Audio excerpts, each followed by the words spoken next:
Otra parte importante de la instrumentación o de las características generales del control de instrumentación son los diagramas justamente, de instrumentación y tuberías. También habitualmente se los denomina como P, AN y D, que es PID, que sería Piping and Instrument Diagram, que son planos, representaciones gráficas, donde aparecen los equipos, las tuberías y los sistemas de control, además de instalaciones eléctricas y algunos otros detalles. Eh, Son diagramas de bajo detalle en el sentido que no son planos de las máquinas, digamos. No hay un detalle de constructivo de las máquinas, sino más bien son diagramas que nos permiten entender el funcionamiento del proceso y sobre todo de los sistemas de control. También nos dan mucha información acerca de la localización de algunos elementos como sensores o válvulas, etc. No nos dan un plano en donde va a aparecer en dónde va exactamente la válvula, sino que a veces nos dan información en qué caño, a qué altura del caño, ¿no? Ese tipo de información. Existen varias normas, como casi todo lo que es representación gráfica. La norma ISA es la más utilizada. Acá hay un poco de la simbología, si bien alguna por ahí no se usa tanto, no es tan común verla. Lo más habitual es que, bueno, cuando tengamos líneas continuas, que esto ya lo hablamos, esto es, son líneas son conexiones, por ejemplo, una tubería, un sensor a una tubería va con una línea continua, eso ya lo habíamos visto. Si, bueno, hubiera alguna señal que no está definida todavía qué tipo es, se podría representar con esta línea con rayitas a 45 grados cada cierta distancia. Señales neumáticas utilizan dos rayitas cada cierto intervalo de espacio. Señales eléctricas pueden ser lo más habituales que sean líneas de punto. En algunas normas aparece como tres rayas similares a la neumática. Señales hidráulicas, bueno, cuando circula un fluido líquido, ¿no? Neumática cuando es un fluido gaseoso. Tubos capilares, señales electromagnéticas, guiadas, no guiadas, bueno, esas cosas no las hemos visto nosotros. Líneas, sistemas de link digital, o sea, conexiones digitales, conexiones mecánicas. También existe un tipo de señal que nosotros tampoco hemos visto, que igual están totalmente fuera de uso, que son las señales binarias neumáticas o binarias eléctricas. Antes que aparecieran las señales digitales, se solían utilizar pulsos de aire comprimido, así como hoy en día transmitimos las señales digitales con unos y ceros, se hacía algo similar con la señal neumática y con las señales eléctricas, una especie de código Morse, podríamos decir. Hoy en día no está más en uso, pero bueno, estos eran los símbolos que se utilizaban para ese tipo de líneas. Hay una nomenclatura estandarizada para, digamos, nombrar a los equipos o los elementos que constituyen los diagramas de proceso de tubería de instrumentación. En general, están conformadas por una letra inicial, un primer carácter y caracteres sucesivos. A su vez, el primer carácter puede estar modificado por una segunda letra. Bien, perdón, las letras que se utilizan de primer carácter, si están como letra secundaria, pueden ser una letra de modificación. Bien.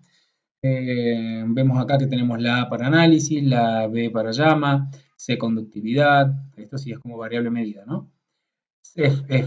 E tensión, F caudal, calibro, medición la G, debe venir de gauge, que es medición, la llama B debe ser por, no, flame, no sé, potencia J, corriente eléctrica, y bueno, etcétera, podríamos leer todos. La C, bueno, conductividad.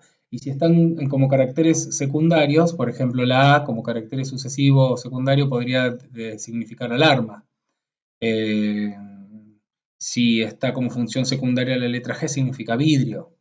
Si la R está como secundaria significa registro. Vamos a verlo en un ejemplo. Ya enseguida vemos ejemplo y ahí vamos a entender un poco más de qué se trata esta tabla. Así medio en el aire no suena nada.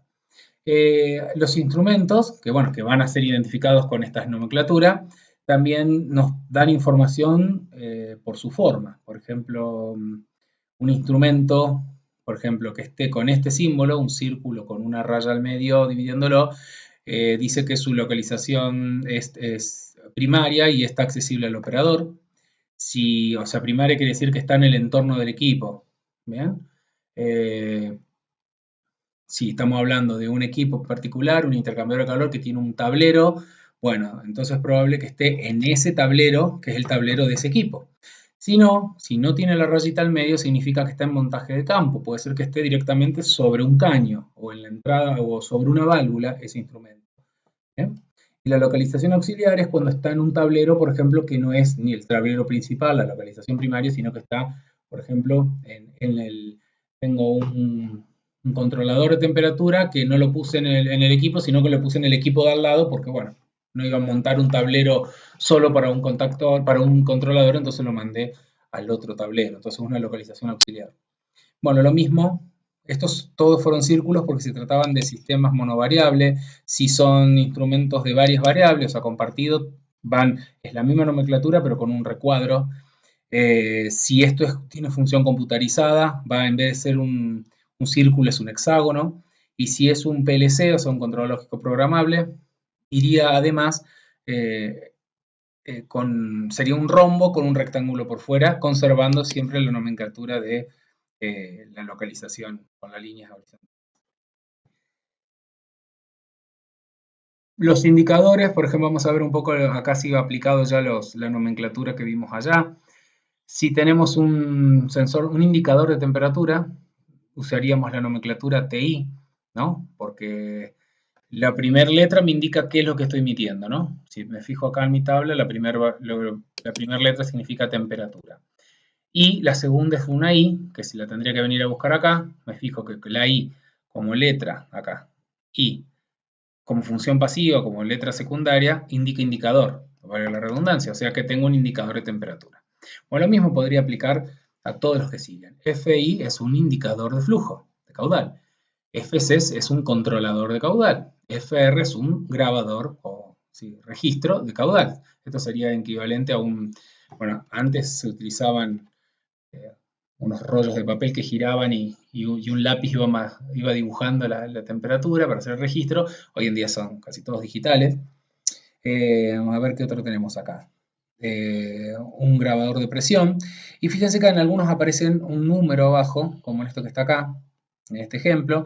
El número indica a qué lazo pertenece. A los lazos se los suele numerar utilizando la primera letra para el plano en el que estamos, la hoja en la que estamos, y los números siguientes para contabilizar realmente el número de luz. Por ejemplo, si estoy en el plano 1 de un intercambiador de calor, donde en ese plano entra solo una parte del equipo, supongamos la alimentación, bueno, entonces ahí me va a aparecer F y C, por ejemplo, en este caso sería un controlador de caudal con indicador. Fíjense que estas son las preguntas que uno debería, o sea, estas preguntas que están acá en inglés me indican cómo leer esto. La última me dice qué tipo de instrumento es, la primera me dice qué variable es la que se va a medir y la variable intermedia me dice qué hace. ¿Bien? En este caso me la indica. Puede ser que no haga nada, que sea solamente controlador, pero que no me muestre. ¿Bien? Bueno, esta línea acá me indica que está en localización remota. Bien. Vamos a, no sé si querías decir algo más de acá, no. Las válvulas en general mantienen la misma simbología que vimos, que hubieron ustedes en las operaciones unitarias. Acá tenemos una válvula genérica, globo, mariposa, de bola, válvula con puerta, las Saunders, ay, no me acuerdo cuál era esa, no es la de diafragma exactamente, ya me voy a fijar, válvula de pistón, de obturador rígido, eh, válvula de bola, pero caracterizada. La bola no es, tiene un asiento que es convexo, entonces según donde se coloque la bolita va a ir dejando más o menos caudal dejando pasar más o menos caudal de líquido. Bueno, acá hay varias válvulas esta es la válvula de seguridad, ¿no? Que cuando supera cierta presión se abre. Válvula con regulador de presión, válvula de pie, pero genérica, válvula de pie, pero de bola, bueno, distintos tipos de válvulas.